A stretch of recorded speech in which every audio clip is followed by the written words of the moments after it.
गरीब की पढ़ाई। 12 साल की नेहा, जो अपनी माँ के साथ किराए पर एक चॉल में रहा करती थी। नेहा को पढ़ाई करना बहुत पसंद था, पर सर से पिता का साया छीनने के बाद मानो उसकी जिंदगी में दुखों का पहाड़ ही टूट पड़ा। ऐसे ही एक दिन नेहा की माँ गरिमा चूल्हे पर रोटी बना रही थी। माँ, खाना बन गया क्या? अब नहीं बेटा, बस अभी 10 मिनट में बन जाएगा। हाँ, ठीक है माँ, खाना बन जाए तो मुझे बता देना, तब तक मैं थोड़ी सी पढ़ाई कर लेती हूँ। इतना बोलकर नेहा एक बार फिर पढ़ाई करने के लिए बैठ जाती है। खाना बनने के बाद नेहा अपनी माँ के साथ खाना खाकर सोने चली जाती है, पर नेहा को नींद नहीं आती और वो लाइट जलाकर फिर से पढ़ाई करने लगती है। नेहा के बहुत जल्द एग्ज़ाम शुरू होने वाले थे और इसीलिए नेहा पढ़ाई करने के लिए सुबह 4 बजे ही उठ जाया करती थी और लाइट जलाकर पढ़ाई करने लगती। ऐसे ही एक दिन चॉल का मालिक आता है, जो गरिमा से कहता है, देखो गरिमा, बिल बहुत ज्यादा आ रहा है। तुम दोनों माँ बेटी हर समय लाइट जला कर रखती हो और समय पर किराया भी नहीं भरती। अगर ऐसे ही चलता रहा तो मैं तुम दोनों गरीब माँ बेटी को मेरे चौल से धक्के मारकर निकाल दूंगा। मालिक, नेहा पढ़ाई कर रही होती है ना, इसीलिए लाइट जलती रहती है, पर मैं नेहा को समझा दूंगी। पर आप हमें चॉल से निकालने की धमकी मत दीजिए। अगर आपने हमें चॉल से निकाल दिया तो हम कहाँ जाएंगे? इसीलिए यहाँ समझाने आया हूँ। ये मेरी आखिरी वार्निंग है तुम दोनों माँ बेटी के लिए, समझी? जी जी मालिक। गरिमा की लाख विनती करने पर चॉल का मालिक वहां से चला जाता है और एक बार फिर नेहा रात के 12 बजे तक पढ़ाई करती है और तभी गरिमा लाइट बंद कर देती है। माँ, तुमने लाइट क्यों बंद कर दिया? तुम जानती हो ना मैं पढ़ाई कर रही हूँ। नेहा बेटा, मालिक का बिल बहुत ज़्यादा आ रहा है और तू तो जानती है ना, मालिक हमसे सिर्फ इस कमरे का किराया लेते हैं। अगर उनका बिल इसी तरह से आता रहा तो वो हमें इस चॉल से निकाल देंगे। इसलिए मेरी बच्ची, तो दिन के उजाले में पढ़ाई करना। हाँ, पर माँ, अगर लाइट ही नहीं चलेगी तो मैं रात में पढ़ाई कैसे करूँगी? और दिन में तो स्कूल में रहती हूँ। स्कूल से आने के बाद घर का काम करती हूँ। मेरे पास सिर्फ रात का ही समय होता है पढ़ाई करने के लिए। मेरी बच्ची, मैं समझती हूँ, पर मैं चाह कर भी कुछ नहीं कर सकती।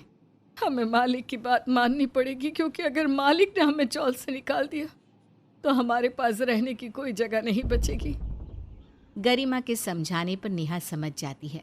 अब बहुत जल्द उसके एग्ज़ाम शुरू होने वाले थे और नेहा हमेशा की तरफ फर्स्ट आना चाहती थी। इसलिए गरिमा के सो जाने के बाद बेचारी नेहा लालटेन जलाकर पढ़ाई करने लगती है। अब ऐसे ही कुछ समय बीत जाता है और एक दिन, मुझे टीचर ने कहा है, अगर हमने फीस टाइम पर नहीं भरी तो वो मेरा स्कूल से नाम काट देंगे। अरे, तू रो मत नेहा बेटा, तू तो एक बहुत अच्छी बच्ची है। भला कोई भी टीचर तुझ जैसी बच्ची को अपने स्कूल से क्यों निकालेगा? मैं कल ही तेरी टीचर से बात करूंगी। अब गरिमा अगले दिन स्कूल जाती है, पर टीचर गरिमा की एक नहीं सुनते और समय पर फीस ना भरने के कारण नेहा का नाम स्कूल से काट दिया जाता है। नेहा अपनी माँ के साथ लोगों के घरों में जाती है, जहाँ वो दूसरे बच्चों को कानों में हेडफोन लगाकर पढ़ाई करती देखती। अमीरों की ज़िंदगी कितनी अच्छी है। ये लोग कितनी अच्छी तरह से पढ़ाई करते हैं, इतने बड़े स्कूलों में जाते हैं, ट्यूशन्स लेते हैं। उनके पास पढ़ाई करने के लिए सारी कॉपी किताबें होती हैं, और एक हम गरीब के पास पढ़ाई करने के लिए एक लाइट तक नहीं है, जो घर की लाइट जलाकर पढ़ाई कर सके। नेहा बेटा, तो गोलू बाबा को देखकर क्या सोच रही है? यही माँ, कि अमीरों की पढ़ाई कितनी अच्छी होती है। वो विदेश जाते हैं, घर में पूरा दिन लाइट जलाकर लाइट की रोशनी में पढ़ाई करते हैं। उनके पास सारी किताबें होती है, पेन पेंसिल सब कुछ होता है, और एक हम गरीब को लालटेन जलाकर पढ़ाई करनी पड़ती है।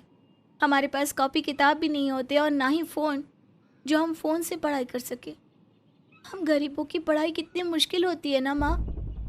ये सब देखकर नेहा निराश हो जाती है।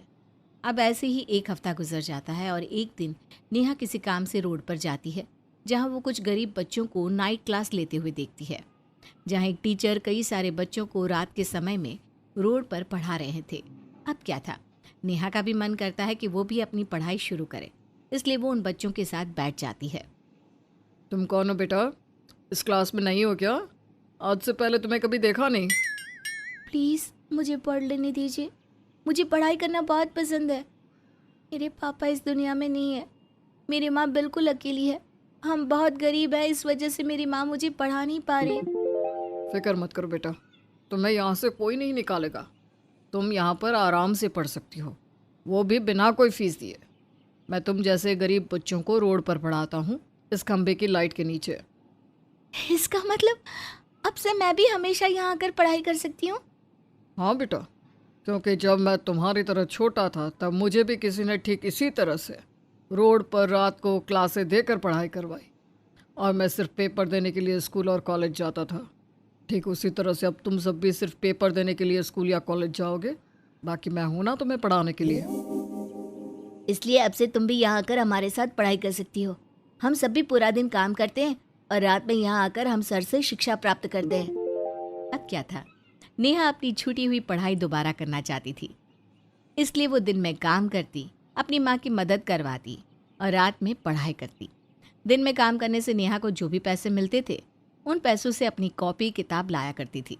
देखते ही देखते नेहा बड़ी हो जाती है और एक दिन, सर, मुझे आपका आशीर्वाद चाहिए। आज आपकी वजह से मैं यहाँ तक पहुँच पाई हूँ। दिल्ली में मेरा इंटरव्यू है। अगर मैंने इंटरव्यू पास कर लिया तो मैं एक सरकारी कर्मचारी बन जाऊँगी। मेरा आशीर्वाद तुम्हारे साथ है नेहा, और मुझे ये देखकर बहुत खुशी हो रही है कि मैं तुम जैसे गरीब बच्चों का भविष्य बना सका। Thank you sir.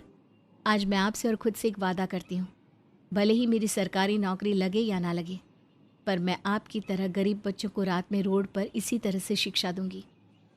ये तो बहुत अच्छी बात है नेहा बेटा, अब तुम आराम से जाओ और अपना इंटरव्यू देकर आओ।